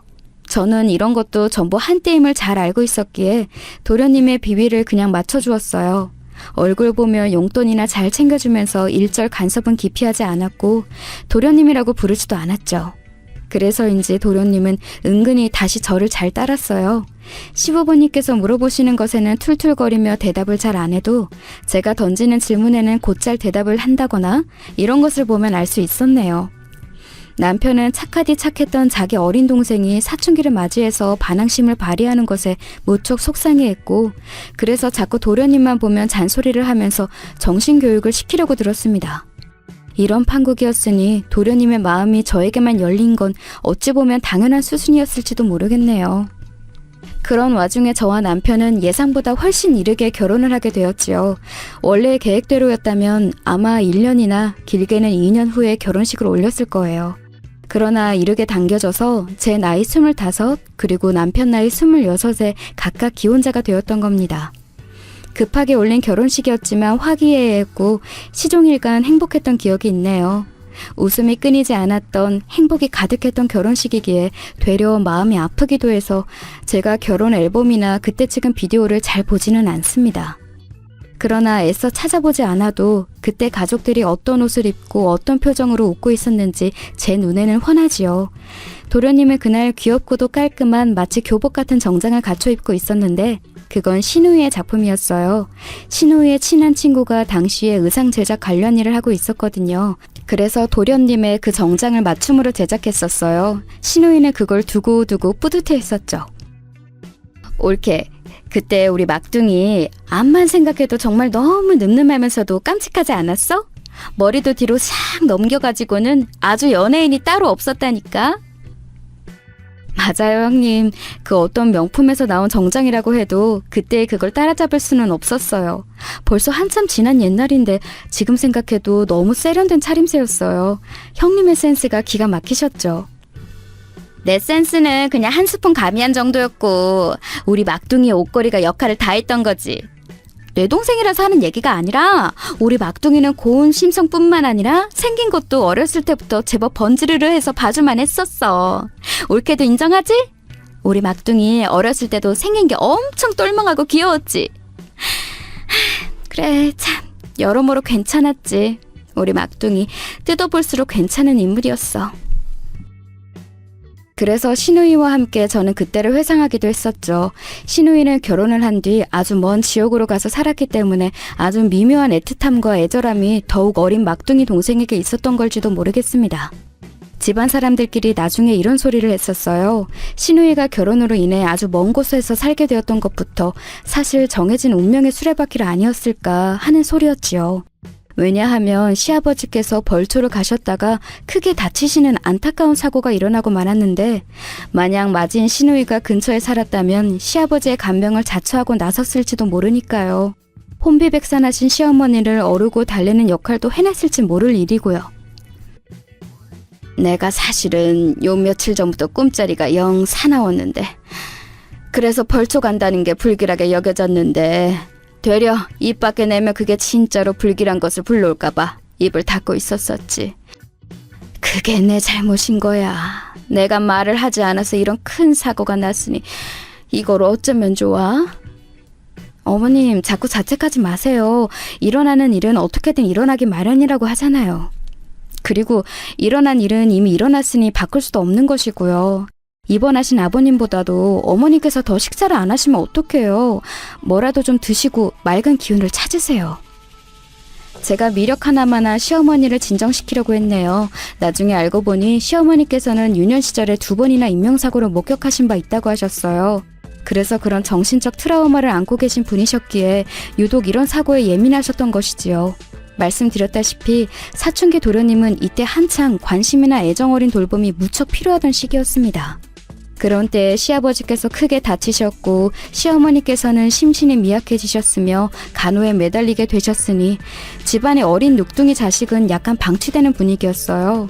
아무래도 나이가 있으신 시부모님 2분이 감당하시기에는 중학생 아들의 방황이 너무 거칠게 느껴졌을 테고요. 그때 제가 한 가지 결심을 하게 되었습니다. 몇 날 며칠을 고민하다가 내린 결정이었는데 남편이 난리가 났어요. 그건 아닌 것 같아. 당신이 이렇게 쉽게 자신만만하게 결정을 내릴 문제가 아니야. 제발 다시 생각해. 여보, 다른 식구들 앞에서는 그렇게 못 굴겠지만 내 앞에서만큼은 한 번쯤 솔직해줘봐. 여보야말로 나이 차이 많이 나는 어린 동생 직접 돌봐주고 싶다고 생각하고 있지? 그런데 매일 바쁜 회사 다니는 사람이니까 결국 아내인 내가 감당해야 될 몫이 되어버릴 테니까 나한테 미안해서 여태까지 그 소리를 입 밖에 못 내본 거잖아? 아니야? 내가 착각한 거라면 그렇다고 말을 해주든가. 다른 사람은 다 속여도 당신은 못 속이나 보다. 그래, 나 솔직히 내 동생 우리 집에서 같이 살았으면 좋겠다고 생각했어. 이제 부모님이 살뜰히 보살펴 주시기에는 무리라고 판단했으니까. 우리 집안 막둥이 엇나가지 않게 사랑으로 잘 보듬어주고 싶은 욕심도 있어. 그런데 당신 말대로 이게 당신의 몫이 되어버릴 게 뻔하니까. 그리고 내가 당신보다 여러모로 그런 면에서 부족한 사람이니까 차마 이런 욕심이 있다고 말을 할 수가 없었던 거야. 욕심은 어디까지나 욕심일 뿐 나는 당신이 그 어떤 배려나 희생을 해주지 않아도 된다고 생각해. 지금 당신 몸 상태부터 봐야지. 가만히 있어도 힘들 판국에 어떻게 어린 시동생까지 거두려고 들어? 안 될 일이야. 남편이 연신 한숨을 내쉬면서 고개를 저어댔지요. 남편 나이 26, 제 나이 25. 그 당시로 봐도 주변에서 일찍 결혼한다고 보았던 저희 부부였는데 그 이유는 사실 혼전 임신 때문이었습니다. 제 뱃속에는 아기가 있었어요. 그리고 저는 무탈이 보냈던 임신 초기를 지나자마자 갑자기 급격한 컨디션 난조를 겪는 임산부가 되었지요. 몸이 잘 붓는 건 예사였고 입덧을 특이하게 하였으며 확 졸음이 쏟아지는 기면증과 결코 잠에 들지 않는 불면증을 오갔습니다. 그렇기에 남편이 고개를 가로주었던 거예요. 하지만 저는 멀리 사는 데다가 도저히 이쪽 상황을 살펴줄 처지가 아닌 시누이를 대신한다는 마음도 아니었고 시부모님께 효도한다는 마음도 아니었으며 남편을 위해 제가 희생하겠다는 마음도 아니었습니다. 임신한 몸으로도 어린 시동생을 거두고자 했던 그 마음은 순전히 제 자신에게서 우러나온 진심이었어요. 이상하게 내 어린 시절과 겹쳐 보이는 건 어째서일까? 나만이 가지고 있었던, 남들은 몰랐던, 우울하고 정서적으로 예민하고 그랬던 내 예전 기질들이 떠올라. 저는 사실 도련님을 보면서 제 과거의 일부분을 겹쳐보고 있었습니다. 제가 20살 어린 나이부터 남편에게 의지를 하였던 것은 고단한 유년 시절을 보냈기 때문이었죠. 친정 부모님께서는 제가 어릴 때 이혼을 하셨어요. 다름 아닌 친정 아빠의 바람 때문이었습니다. 어렸을 적에 저는 이해를 하지 못했던 것 같아요. 왜 이혼이라는 걸 하신 건지. 그 이후에도 친정아빠는 저에게 종종 연락을 해오셨고 생일을 챙겨주셨기 때문에 두 분의 사이가 나쁜 것이 저와의 관계는 상관없는 게 아닌가 하는 의문까지 여러 생각이 겹쳐 있었죠. 그런데 친정 엄마의 마음이 병들어 있었어요. 바람을 피운 건 그 인간이고 잘못을 저지른 건 그 인간인데 나는 그 꼬라지가 역겹고 보기 싫어서 이혼을 한 것뿐인데 내가 왜 손해를 본 느낌일까? 내가 왜 이혼을 당한 기분이고 그 인간은 멀쩡히 잘 살고 있을까? 영선아, 우리 딸은 늘 내 편이지? 내가 더 좋지? 우리 영선이도 아빠만 잘못이 있고 엄마는 잘못이 없다고 생각하지? 엄마, 어제도 엊그제도 똑같이 그렇게 물어보셨잖아요. 저는 엄마의 잘못이 없다고 생각해요. 진짜예요. 그러니까 그만 물어보세요. 정말이야? 진심이야? 그런데 왜 아빠가 준 목걸이를 하고 다녀? 너 사실은 아빠 편이지. 그 인간하고 한패거리지? 어느 순간부터 친정 엄마께서는 정신이 완전히 무너지는 증상을 오락가락 겪으셨고 그럴 때마다 저는 무서운 추궁에 시달리며 얻어맞기도 했습니다.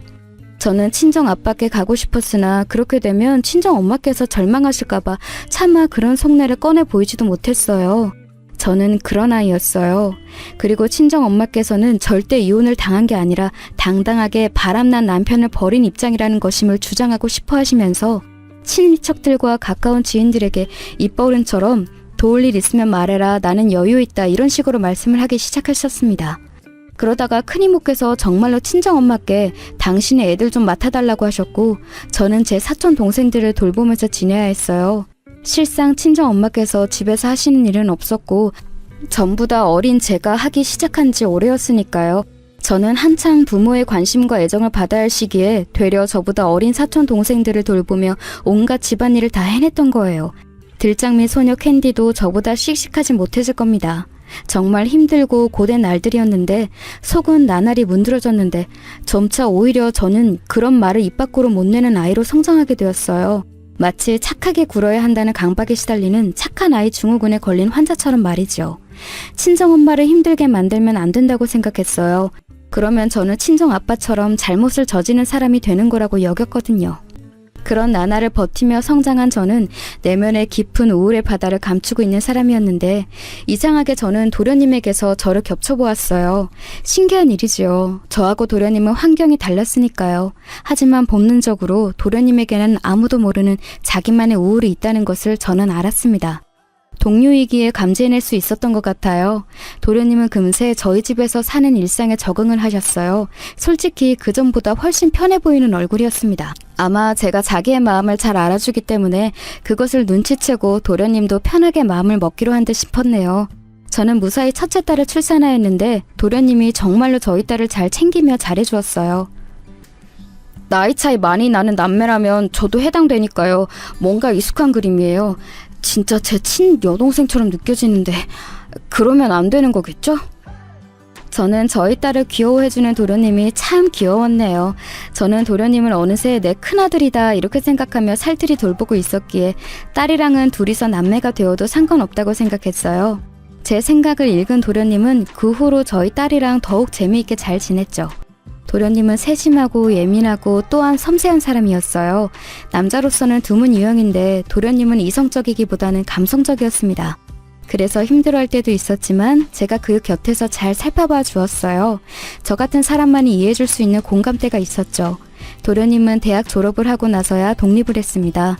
제가 10년 넘게 데리고 있었던 거네요. 시원섭섭했고 도련님이 멋진 사회인으로 잘 살길 기도했어요. 사는 곳이 멀어져서 전처럼 자주 볼 수는 없었죠. 저도 애들 입시 문제로 너무 바빠져서 도련님에게 신경을 잘 못 쓰게 되었어요. 그러던 사이 도련님은 결혼할 여자가 생겼다고 하더니 냉큼 결혼해버렸습니다. 동서는 사고로 부모를 떠나보낸 인물이었고 형제들은 전부 타고 생활을 하고 있었어요. 딱 이런 배경만 봐도 결핍이 보여서 그렇기에 도련님 같은 기질과 잘 맞는 것일 것 하는 추측을 했었습니다. 둘이 잘 맞을 거라고 막연히 여겼는데 이것이 제 패착이었죠. 이제 결혼도 한 도련님에게 신경을 기울이는 것은 간섭하는 것으로 보일 여지가 있을까봐 참고 살았던 것 역시도 크나큰 패착이었습니다. 어느 날 비부가 날아들어왔어요.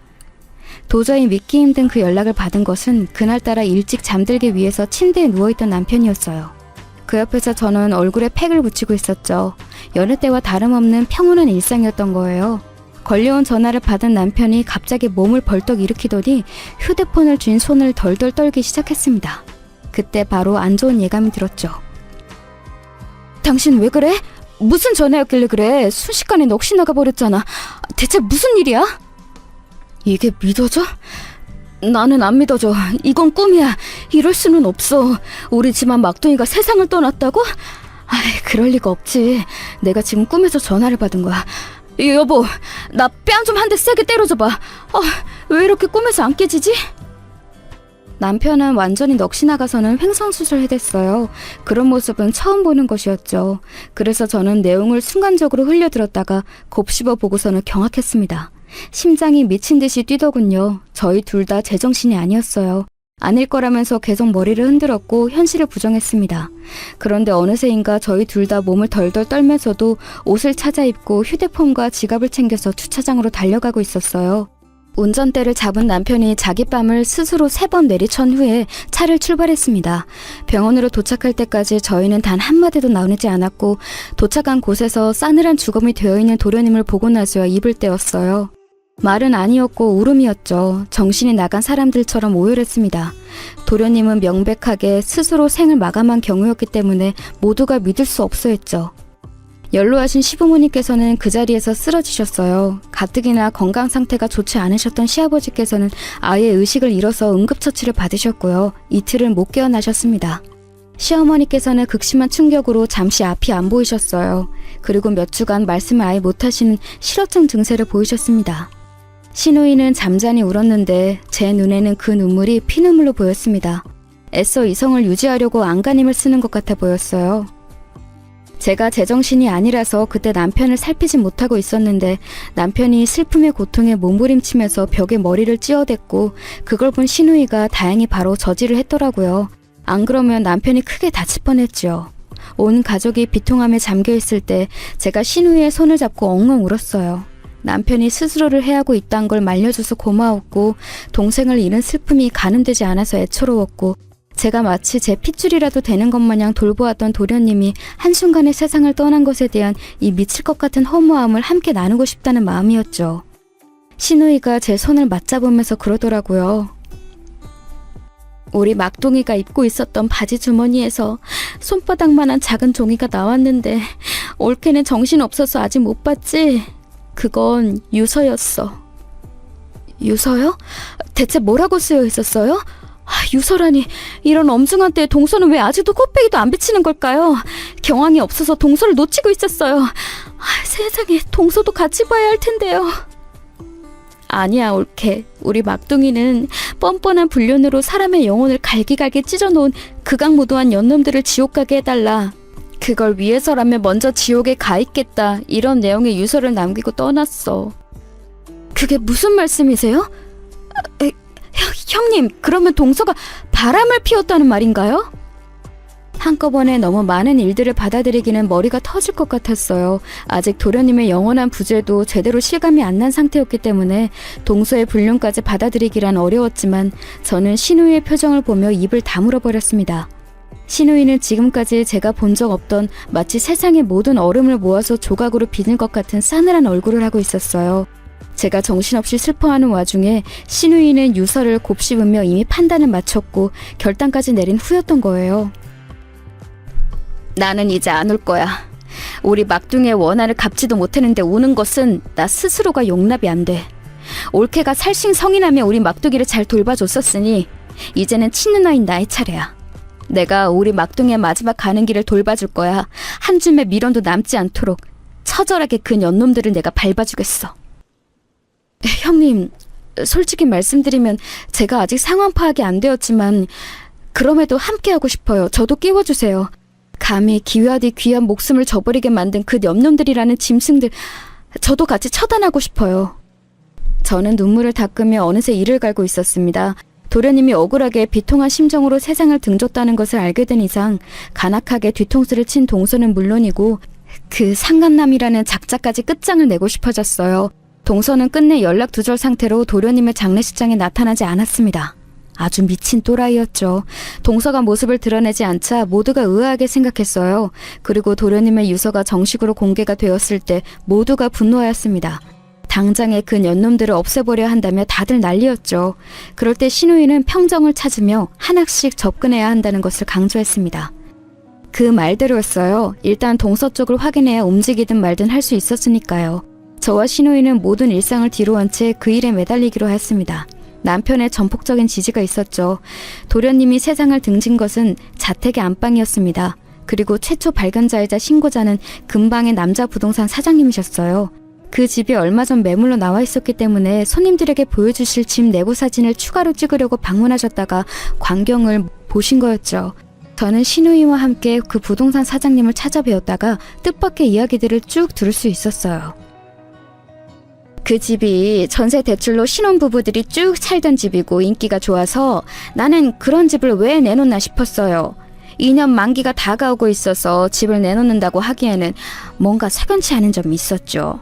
일단 여자분이 집을 내놓는다고 저를 처음에 찾아오셔서 제가 집 내부를 보러 갔었는데 그러면서 마주친 남자분이 아주 금시초문이라는 반응을 보이셨거든요. 그러면 동서가 독단으로 집을 내놓았다는 건가요? 아니, 이런 황당한 경우를 다 보았나? 어이가 없어서 반문한 저에게 부동산 사장님께서는 당신이 보고 들은 바를 알려주셨습니다. 동네에 터줏대감이신 만큼 여러 가지 정보들을 수집하신 모양이었죠. 동서가 상강남을 집으로 끌어들여서 대범하게 부부 침대에서 놀아놨고 그 광경을 도련님이 보셔서 부부싸움이 크게 나는 바람에 이웃집에서 그 상황을 알았었다네요. 그리고 도련님은 늦은 저녁이나 주말에 혼자 동네 카페에서 한참 노트에 필기를 하는 습관이 있어서 지나가다가 부동산 사장님께서 여러 번 그 모습을 보셨다고 했어요. 저와 신우이는 그 말을 듣고 도련님의 모든 노트들을 살펴보았습니다. 그리고 일기장을 발견할 수 있었죠. 도련님은 꼬박 일기를 써왔던 것이었어요. 천천히 읽어가면서 저와 신우이는 가슴이 미어졌습니다. 도련님은 동서에게 무릎을 꿇고 빈 적도 있었으며 대체 자기가 뭘 잘못했냐가 물었다가 네가 부족해서 내가 바람을 피우는 것이라는 동서의 답을 듣고 절망한 적도 있었습니다. 도련님은 기질적으로 섬세한 사람인데 그런 사람이 동서 같은 후한 무치를 감당하기는 어려웠을 거예요. 배신을 당한 충격, 모든 탓이 자기에게로 돌려지는 것에 대한 좌절감, 다른 가족들에게 이런 사실을 알리면 자기에게 다들 실망이라도 할까봐 염려되는 두려움, 이런 것들이 서서히 매일 도련님을 압박했을 겁니다. 도련님의 이런 약한 면모를 알아차린 후로 아마 동서는 더욱 막 나갔을 테지요. 집까지 도련님과 상의 없이 내놨을 정도였으니 알만했습니다. 저와 신우이는 동서가 다니는 사무실 앞에 죽치고 있던 끝에 동서를 만날 수 있었어요. 네가 우리 막둥이의 뒤통수를 치고 죽음으로 내몰아? 너는 이제 내 손에 죽었어! 형님, 일단 진정하시고 얘기를 들어봐야죠. 이봐, 동서. 도련님 장례식장에 왜 안 왔어? 경찰 조사까지 받았으면서 장례식장에는 왜 안 온 건데? 그 정도로 찔리는 구석이 있는 거야? 대답해! 너무 미안해서 갈 수가 없었어요. 제가 나타나면 마지막 가는 길이 편안하지 못할까봐 차마 제가 갈 수가 없었습니다. 죄송해요. 많이 반성하고 있으니 두 분도 저를 용서해 주셨으면 좋겠네요. 동서는 눈물도 안 흘리는 주제에 손으로 눈가를 훔쳤습니다. 그 가증스러움에 어처구니가 없었죠. 이런 일면만 봐도 결코 만만치 않은 여자였는데 도련님 같은 사람이 하필 이런 여자하고 결혼을 했던 것이라니 그야말로 비극이라 쉽게 믿어지지가 않았어요. 신우이가 주먹을 불끈 쥐었습니다. 너 진짜 개소리 한번 잘하는구나. 용서? 사람이 죽었는데 용서를 그렇게 쉽게 입에 올려? 네가 멀쩡한 배우자를 두고 바람 피우는 정신병자만 아니었어도 우리 막둥이는 지금 살아있었어! 글쎄요. 배우자가 바람 피운다고 해서 그걸로 죽어버리는 쪽이 진짜 정신병자 아닐까요? 그리고 제가 반성하고 있다는데 왜 자꾸 그렇게 죽일 듯이 째려보세요? 기분이 좀 나쁘네요. 저 들어가 볼 테니까 이제 여기 찾아오지 마세요. 남의 일터에 또 찾아오시면 신고할 거예요. 와, 이런 맹랑한 미친 작자도 또 없었습니다. 기가 막히더라고요. 정말 소름이 끼쳤던 게 저와 신우이를 번갈아 쳐다보며 느긋하게 말하는 그 모습에서 초조함이나 죄책감 같은 감정이 전혀 안 보였다는 사실이에요. 너무나도 그저 태어날 따름이었죠. 마치 옆집에서 키우던 개가 죽은 걸 알아서 슬프다고 말하는 사람처럼 보였어요. 자기 남편을 잃은 여자로서는 결코 안 보였습니다. 동서에 가면 안에 진짜 얼굴을 알게 된 저와 신우이는 상간남을 찾아 나섰어요. 그냥 평범한 회사나 다니고 있던 사람이라서 되려 소름이 끼쳤습니다. 결혼은 아직이었고 나이는 도련님보다 2살 아래였어요. 멀쩡하게 평범하게 생긴 사람인데 유부녀와 놀아다니다니 겉모습은 믿을 게 못 되더군요. 왜 남의 회사까지 찾아오신 거죠? 또 오시면 신고하겠습니다. 결혼한 여자하고는 왜 놀아놨어요? 그로 인해서 그 여자의 남편이 받을 고통은 고려가 안 되던가요? 그쪽만 아니었으면 내 동생은 아직 살아있었을 거예요. 아니, 그러길래 정신머리가 그렇게 나약하랍니까? 남자 망신 다 시키면서 그렇게 약해 빠진 사람은 차라리 이참에 잘 죽었어요. 어차피 계속 살아봤자 고통이었겠죠. 그렇게 유약한 사람은 빨리빨리 사회에서 꺼져주는 게 이득이에요. 그 순간 신우이가 분노의 주먹을 휘두르려고 했고 제가 간신히 말렸습니다. 왜냐하면 상간남에 의기양양한 미소를 짓고 있었기 때문이에요. 만약에 신우이에게 맞았다면 그 상간남은 당장 그걸 신고했을 테지요. 치사하고 비열한 미소를 보면 그럴 심산이었다는 걸 알 수 있었습니다. 이보 전진을 위한 일보 후퇴를 했어요. 뻔뻔하고 인성이 썩은 연놈들이라는 것을 직접 확인했으니 이제 진짜로 작전 개시를 해볼 차례였습니다. 컴퓨터에 아주 능통한 저희 딸이 대활약을 펼쳤죠. 동서는 비록 양친이 없었으나 형제들은 있었어요. 동서는 자기 오빠들과 여동생이 해외에 살기 때문에 아무 문제 없을 거라고 여겼겠지만 그건 오산이었습니다. 인터넷이 안 가는 곳은 없었으니까요. 저희 딸은 그들의 개인 메일로 동서의 불륜 이야기를 싹 다 전송했으며 그들의 자녀들, 즉 동서의 친조카들이 다니는 학교의 사이트 게시판은 물론이고 교직원 개인 메일에 싹 다 뿌렸습니다. 국내였으면 벌써부터 벌금형이니 뭐니 시끄러웠을 텐데 해외라서 오히려 좋더라고요. 아, 물론 국내라 할지라도 겁낼 저희가 아니었습니다. 우리 딸이 또 한 건 했다면서? 그 상간남 자식이 인터넷에 남긴 흔적을 따라가다가 결혼하기로 한 여자가 따로 있다는 사실을 알아냈다며. 망설일 거 없이 그 자식의 회사, 가족, 친구, 결혼하기로 한 여자는 물론이고 그 집안에까지 싹 다 불륜 이야기 뿌려버려. 벌금형을 처맞든 옥살이를 하든 상관없어. 다 감당할 각오 되어 있으니까 저질러버려. 알았어 여보. 사실 안 그래도 그럴 참이었어. 남의 눈에 피눈물 나게 만들었으면 장본인들도 그럴 각오 정도는 되어 있었겠지? 저희는 정말 눈에 뵈는 게 없었어요. 간악한 연놈들의 역겨운 불륜 이야기 뿌릴 수 있는 곳에는 알차게 다 뿌렸습니다. 동서가 먼저 거품 물고 발작하면서 연락을 해왔죠. 정말 무서운 사람들이시네. 사람 인생을 아주 망치려고 작정하셨어요? 저는 그냥 무료한 결혼 생활에 염증이 나서 바람 좀 쐬었을 뿐이에요. 그것 가지고 멋대로 죽어버린 남편 때문에 저는 피해를 보는 아내 입장이라고요. 피해를 보다니? 이미 죽은 엄연한 피해자가 존재하는데 어떻게 스스로를 피해본 입장이라고 말을 할 수가 있어? 그리고 그만큼 뻔뻔한 불륜을 저질렀을 때는 이만한 보복을 당할 각오 정도는 했어야 됐던 거 아니야? 이렇게 당할 줄은 몰랐죠. 그 남자 닮아서 전부 유약하고 착해 빠진 사람들만 집안에 있다고 착각했으니까요. 제가 잘못했고 진심으로 반성하고 있으니까 이제 제발 그만하세요. 저 괴롭히신다고 해서 죽은 사람이 살아 돌아오는 것도 아니잖아요. 맞아, 죽으면 끝이지. 안 돌아와. 그래서 용서가 안 되는 거야. 만약 죽음으로 죗값을 치르겠다고 하면 그때는 내가 용서해줄게.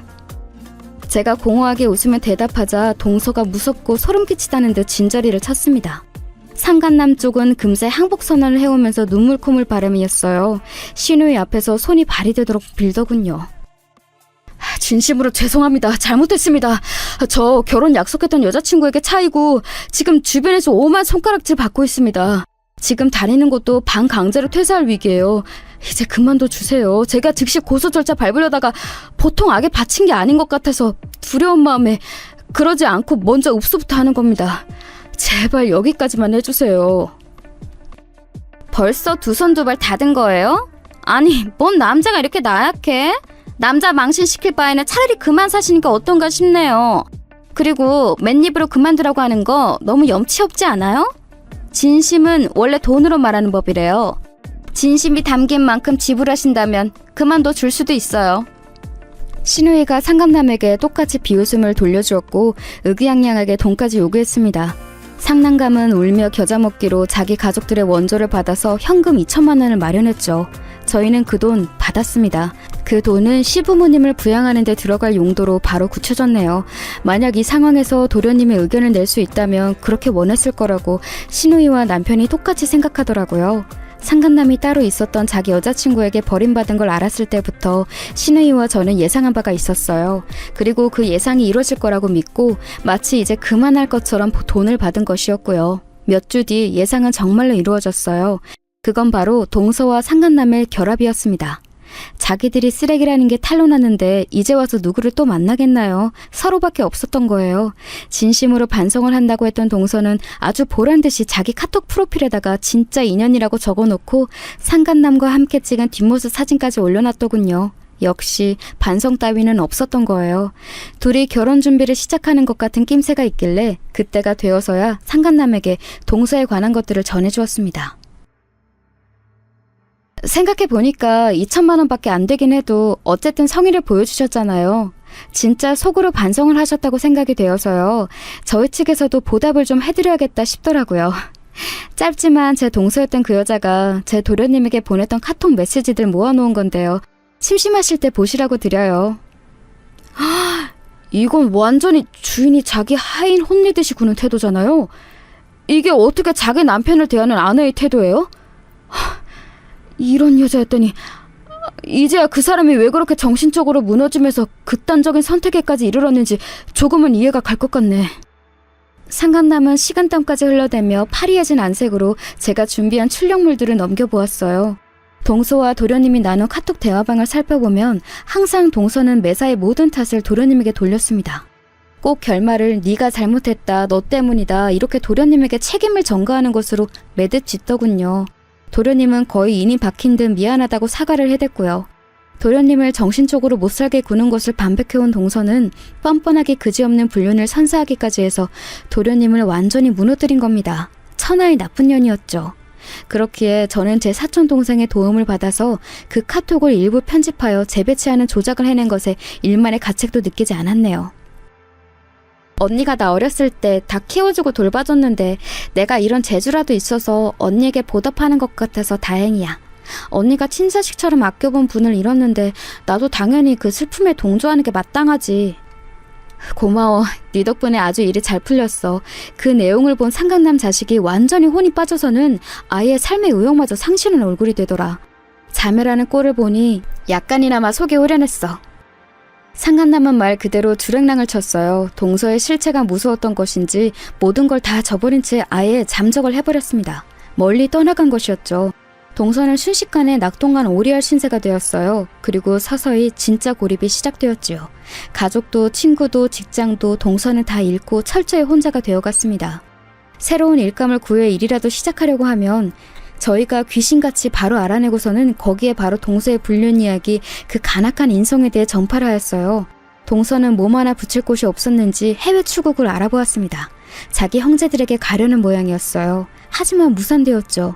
왜냐하면 이미 동서의 불륜 이야기로 인해서 그쪽은 다 피해를 볼 대로 본 상황이었으니까요. 어느 날 동서가 잔뜩 술에 취한 채로 연락을 해왔어요. 마침 신우이와 함께 있던 참이라 그 목소리를 함께 들었죠. 내가 그렇게 잘못했던 거야? 내가 저지른 게 그렇게나 큰 잘못이었어? 내가 이토록 고통스러운 대가를 받은 건 말이 안 돼. 이건 지나쳤어. 내가 다 쓸어버릴 거야. 엄청 마셨나 본데 운전대만 잡지 마. 아, 어차피 그렇게 인생을 걸 배짱 따위는 없으니까 괜찮겠구나. 너는 그저 입만 산 허세쟁일 뿐이야. 신우이가 즉석에서 도박을 해댔고 원래 같았으면 그 정도의 즉흥적인 도발은 안 먹혔을 텐데 동서가 그때 많이 취해 있긴 했나 봐요. 판단력이 흐려졌던 것인지 욱해서 한참 욕을 하고 전화를 끊더니 정말로 음주운전을 했습니다. 공공기물을 들이박는 바람에 걸렸고요. 막대한 배상을 하게 되었고 면허는 당연히 취소가 되었으며 심지어는 짧게나마 감옥까지 갔어요.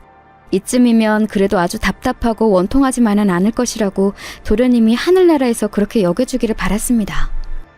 도련님의 기일이 돌아오고 나서야 신우이는 원없이 펑펑 울더라고요. 다른 가족들은 모두 억지로나마 미소를 지어 보였습니다. 웃는 모습들을 보여줘야 도련님이 좋아할 것 같다는 게 공통된 생각이었죠.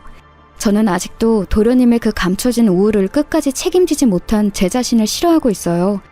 막을 수 있던 죽음이었다는 생각이 들 때마다 미칠 것만 같았죠.